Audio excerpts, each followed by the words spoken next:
stained glass windows initially served the purpose of teaching people biblical stories before most people were literate. The one that is the favorite of most of the people who worship here is in the back, and that's Jesus in the Garden of Gethsemane. He's praying. There's a lot of detail in the windows. You have to really get close to them to see that kind of detail. It's nice to just be in here and be quiet.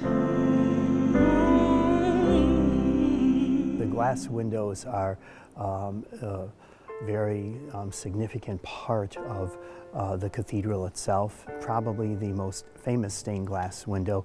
It's a circular window called the rose window. The window was purchased by all the children of the diocese in Catholic schools and religious ed programs during the time of the construction of the cathedral. So it is commonly referred to as the children's rose window at Rosary Cathedral. I like in the rose window the center of it, which portrays an image of Our Lady, Queen of the Most Holy Rosary. When you see these beautiful stained glass windows in our church or in another church, you know that you are in a place that is special and that you're there for a specific purpose, and that is to worship. And you can actually see the details in their hands and in their face, the wrinkles on their brows. You know, we may not always know why and what's happening, but if we submit to the will of God, everything usually works out. In some aspects, you can peek through the window. It's like a kaleidoscope almost. That one was original. That came in when the construction started, and that was 1863. And that's Matthew, Mark, Luke, and John. They have been restored. I think in the 70s, we had some bulging windows, and they were taken out and restored and put back in. They are in really great shape. Now, none of the windows open.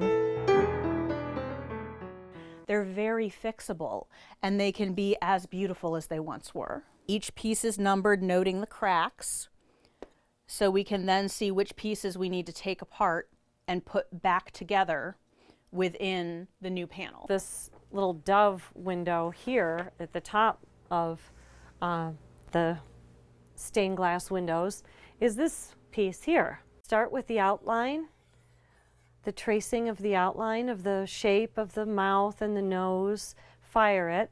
I'll cover the whole thing with paint and use a badger brush to smooth it all out and get it uniform.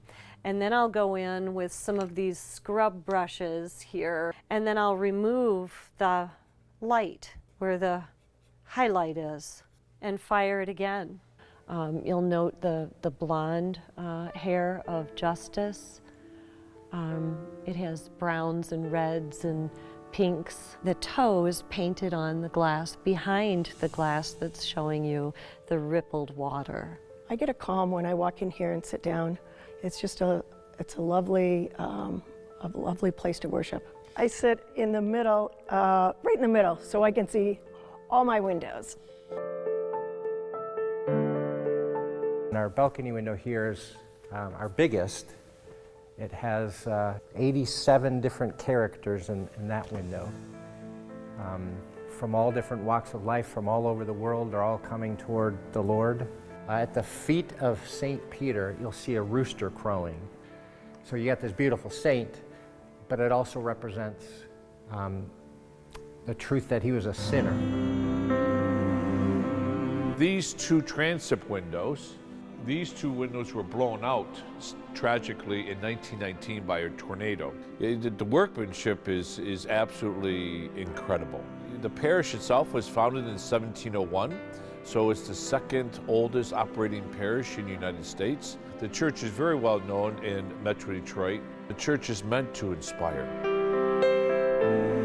This one in particular won the first place grand prize of the World's Fair of 1893. The scroll work is amazing in this window and all the windows. The St. Valentine is dedicated to children who are ill. You can see parents bringing up their children to be blessed by St. Valentine. This window here, there's a halo around the friar, and that glows. When you're in the courtyard at night, there are no lights on in the church, that halo glows.